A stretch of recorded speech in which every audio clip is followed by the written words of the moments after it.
I've got two hobbies. One is going to the range, and I take shots to improve my aim. The other is going to the bar, and I take shots to numb the pain. The name's Damon Riker. I'm a private eye. That's my assistant, Jimmy. He's a good kid, but still wet behind the ears. Sometimes it seems like he was born yesterday. Jimmy and I were having our normal morning beat session, shooting the breeze, waiting for a case to come knocking on our front door. If my business was as good as my aim, we'd be in a penthouse on Easy Street. Instead, we were in a dingy shack on El Camino Street. We were hoping something big would show up sooner or later, and it ended up being sooner. There's been a murder! Come quick! It looked like I was back in business.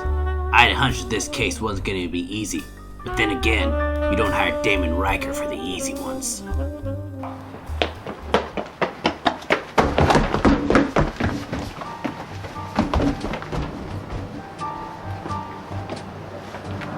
It was a grisly scene.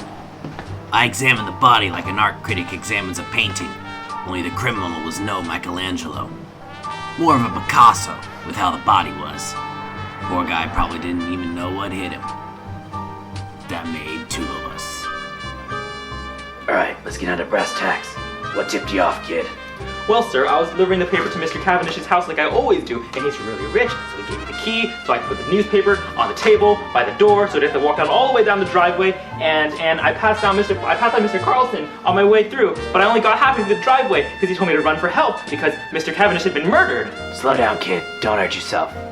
We'll get back to you. What about you, old man? Why are you here? Well, this old chap and I have been friends since the war. I come over here every Tuesday. We smoke a mite. Talk about the good old days. I was just coming back from the university club down the hill when I thought I'd pop in for a visit. You can imagine my proper shock when I came in and found him dead on the floor. So I grabbed the lad and sent him to fetch you for help. Know anyone who might have wanted to knock him off? No one comes to mind. Christopher was such an honorable gentleman. Can't imagine anyone ever offering him like this. You might want to talk to his brother, though, Arthur. Dodgy one, that one. Ah, the family connection. Next we'll be hearing about a butler. You say this brother is dodgy? Yes, he and Christopher had a vicious little miff back in '98.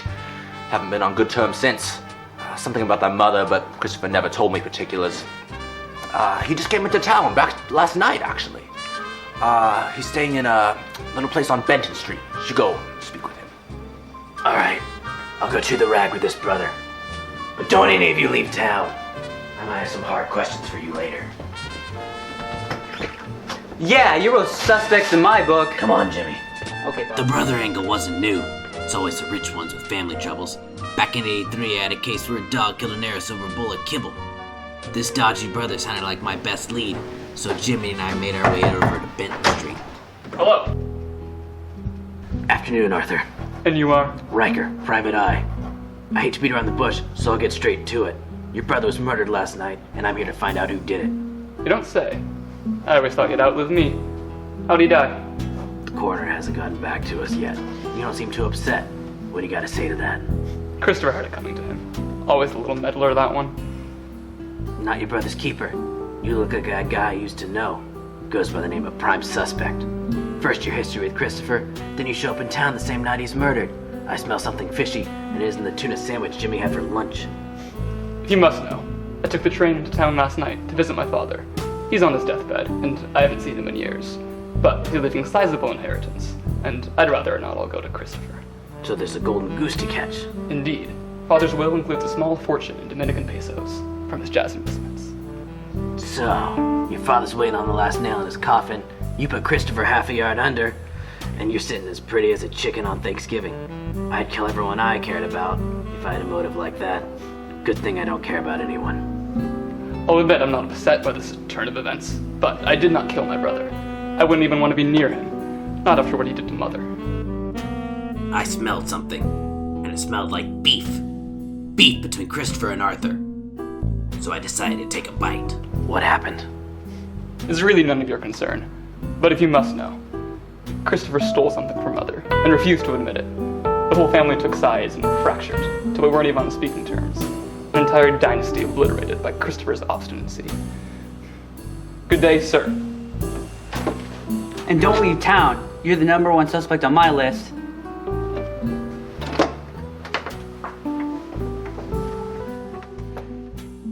The family feud was food for thought. The beef between the brothers was dense, so I'd have to chew it over for a while. It sounded like my next step was to talk with the Cavendish patriarch. It sounded like the old man was just a signature away from buying the farm, so Jimmy and I didn't dally on our way to old man Cavendish's villa.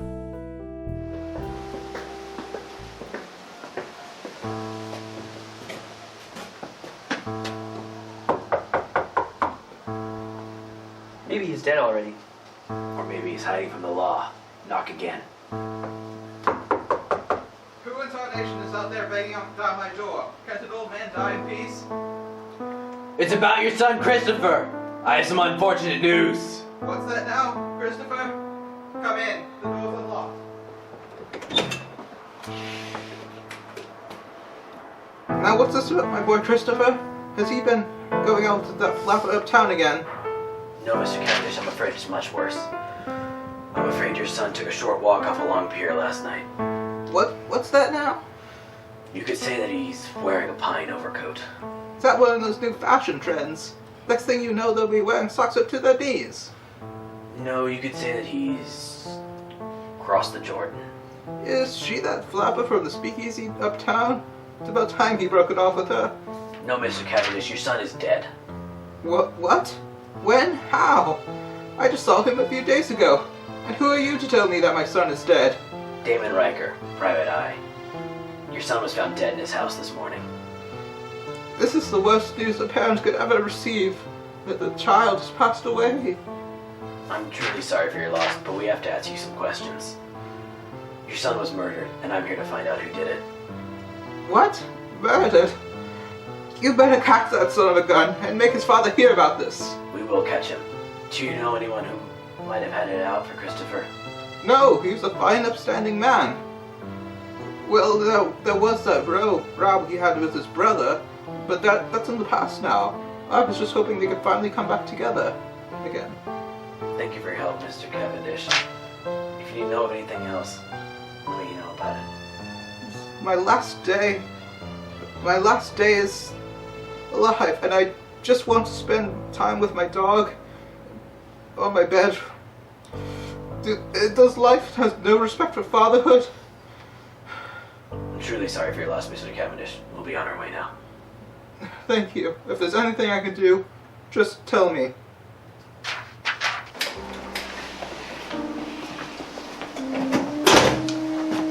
So, you think he did it, boss? I'm not ruling it out yet, Jimmy. Now get out of here. Your mom wants you home for dinner. I'll meet you back at the office when she's done with you.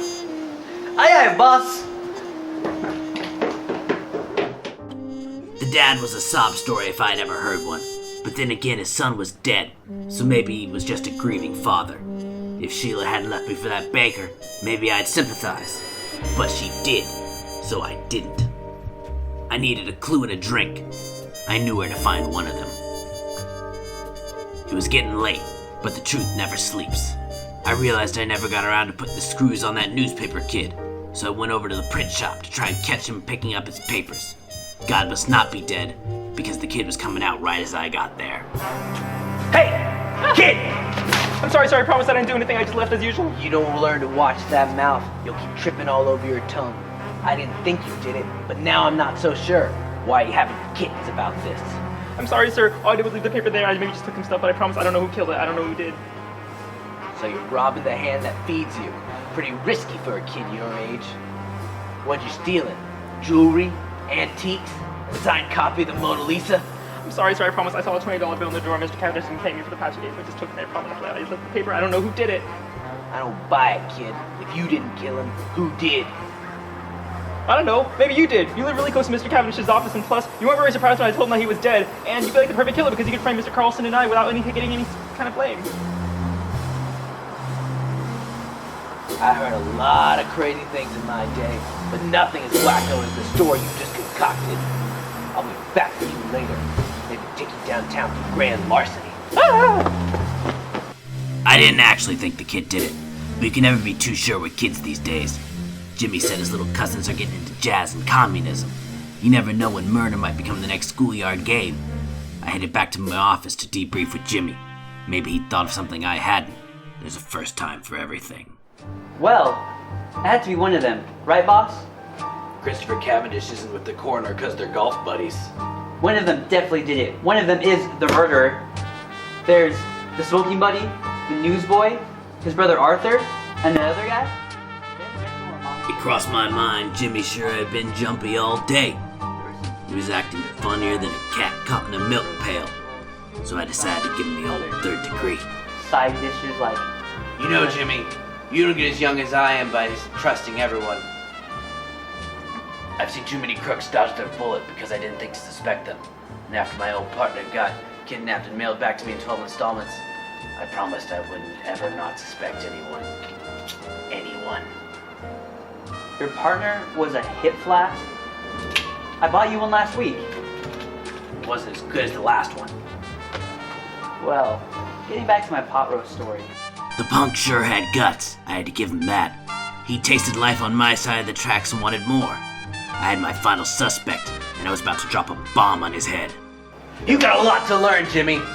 You gave yourself away all day, helping me find all the other suspects, pretending you didn't know who it was. You're a smart kid, but you gotta get up early in the morning to pull the wool over the eyes of Damon Riker. You're saying I killed him? Why not?